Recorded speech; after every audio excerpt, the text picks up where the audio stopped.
cuando hablamos de corrupción siempre pensamos instintivamente en esta que es la más flagrante, ¿no? Que es la que, digamos, la corrupción que ha traspasado la barrera de la legalidad y que, digamos, sirviéndose de los resortes del poder en los que se instalan, ¿no? Pues han cruzado la línea y han cometido ilegalidades, ¿no? Y se han corrompido, y han corrompido a través de ilegalidades, ¿no?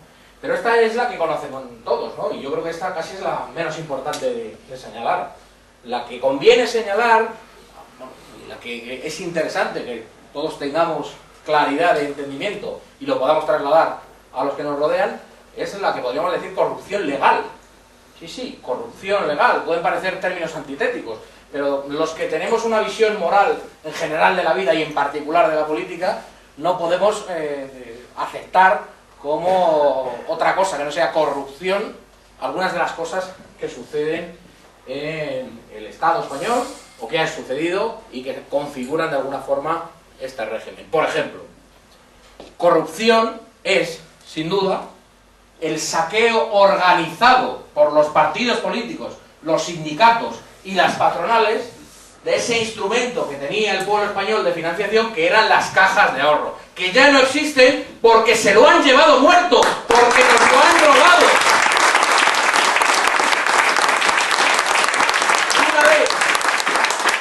Y una vez que han saqueado por completo las cajas, que con todos sus defectos, pues eran una versión social, o por lo menos así las hemos conocido nosotros, en su origen incluso la idea era mejor, pero tal y como nosotros las hemos conocido, las últimas generaciones era una especie de versión social de la banca, ¿no? Bueno, pues ellos se la han cepillado, ya no existen cajas de ahorros, ¿no? Porque hicieron de ellas un instrumento para financiar sus partidos, hicieron de ellas un instrumento para financiar sus sindicatos, hicieron de ellas un instrumento para financiar sus patronales, ¿no? Pues eso ha sido una corrupción moral. Quizá no vaya ninguno de ellos a pagar con penas de prisión por lo que han hecho con las cajas, ojalá sí alguno, pero si lo ha hecho ha sido porque se descuidó, no porque el sistema fuese ilegal. Habían legalizado ese modelo de corrupción. Hablando también de la banca, corrupción es, no podemos calificarlo de otra manera, que con el dinero de todos los españoles, con el sacrificio de todos los españoles, estemos tapando el agujero negro de la banca privada. Esto también es corrupción.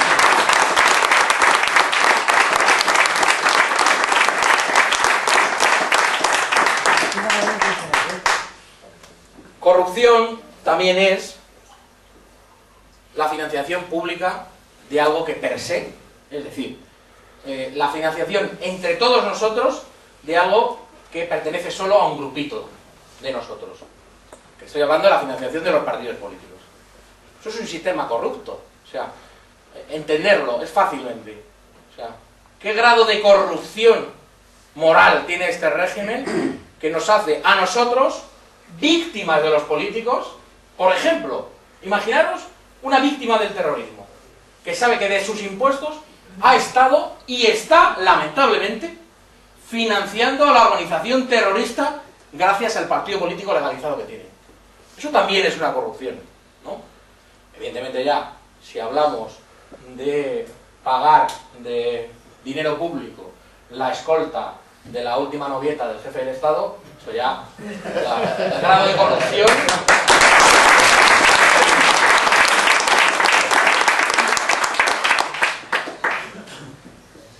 Bueno, pues en medio de este ambiente de corrupción, de esta atmósfera corrompida que es el régimen, ¿qué podemos aportar los falangistas? O mejor dicho, ¿qué nos gustaría aportar a los falangistas? Pues en contraposición a todo este dibujo de un régimen corrupto que hemos hecho, nos gustaría aportar una visión moral de la política. Nosotros lo llevamos diciendo desde el principio. La mayoría de nosotros no nos gusta ni siquiera la política como juego técnico. Bueno, esto le escandalizaría a cualquiera. Digo, bueno, gustarte la política, estás ahí todo el día, dale que te pego, ¿no? Pues efectivamente a mí sinceramente no me gusta la política. Yo he venido a la política como vehículo para denunciar una serie de cosas que me disgustaban profundamente, pero a mí no me gusta el juego de la política, ¿no? Bueno, pues nosotros debemos aportar esa visión moral de la política como la que hacen los ciudadanos comprometidos con su pueblo, comprometidos con sus semejantes, comprometidos con sus conciudadanos y comprometidos con su nación, ¿no? Y apartada por completo de cualquier interés particular, de cualquier interés individual. Es una visión que los falangistas desde luego tenemos y que nos gustaría que la sociedad española, la política española, se pudiese impregnar de la misma. Junto a esa visión moral de la política, los falangistas aportamos, lo hicimos desde el inicio, y esa desde luego es una de nuestras señas de identidad, que vamos, nos empeñaremos hasta el final en no perder, es una visión social de la política, que no es meramente aportar una serie de soluciones técnicas a problemas sociales que se dan, que también lo hacemos, ¿no? Sino que se explicaría como esa concepción de la política como medio de resolución de los problemas de los ciudadanos, como medio para hacerle la vida más amable, más sencilla, mejor, más alegre, más divertida a los ciudadanos. Bueno, esto alguno puede pensar que me he convertido en zapatero y que estoy, trasladando esa visión que tenía él prácticamente de Peter Pan sobre la política, ¿no? Y así, que queremos legislar acerca de la felicidad. Pero es que cuando la política, cuando los políticos, cuando los partidos políticos se han convertido en el problema número uno de los españoles, entendemos que es nuestra obligación decir que hay gente que estamos en política no para seguir siendo el número uno de sus preocupaciones, no para darle más problemas, sino para darle soluciones.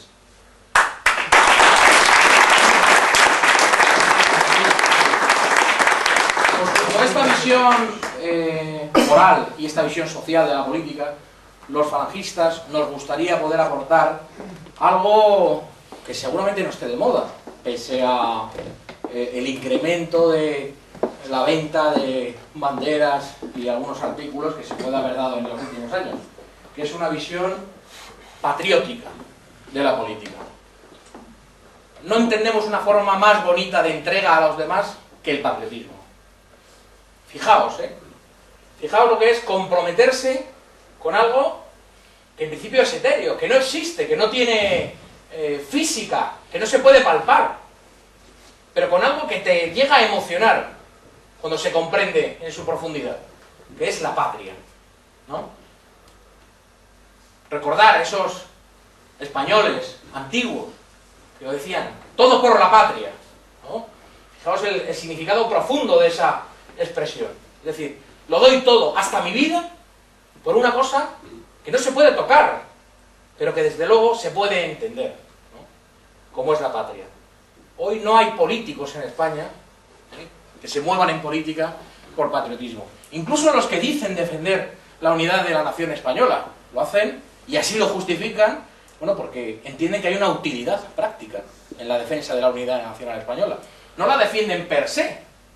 O sea, ¿no les parece que España sea un proyecto defendible por sí mismo, porque haya sido bueno en el pasado y entendamos que pueda ser bueno para el futuro? No, no. Defienden la unidad de España como una unidad de mercado. Fijaos qué repugnancia. Y así han legislado. Recientemente ha aprobado el gobierno una ley de unidad de mercado. Fijaos. Las vueltas que tiene que dar. Claro, es que al que no le gusta algo, pues acaba dándole muchas vueltas, porque incluso haciendo las cosas las hace a disgusto. Y así hemos visto cómo a trancas, con la lentitud propia del que no quiere hacer algo porque en el fondo o no le importa o incluso le molesta, le parece desagradable, vemos cómo el gobierno de la nación española ha tardado más de un mes en decidir si planteaba una cuestión de inconstitucionalidad contra una cosa que cualquier analfabeto entiende que es un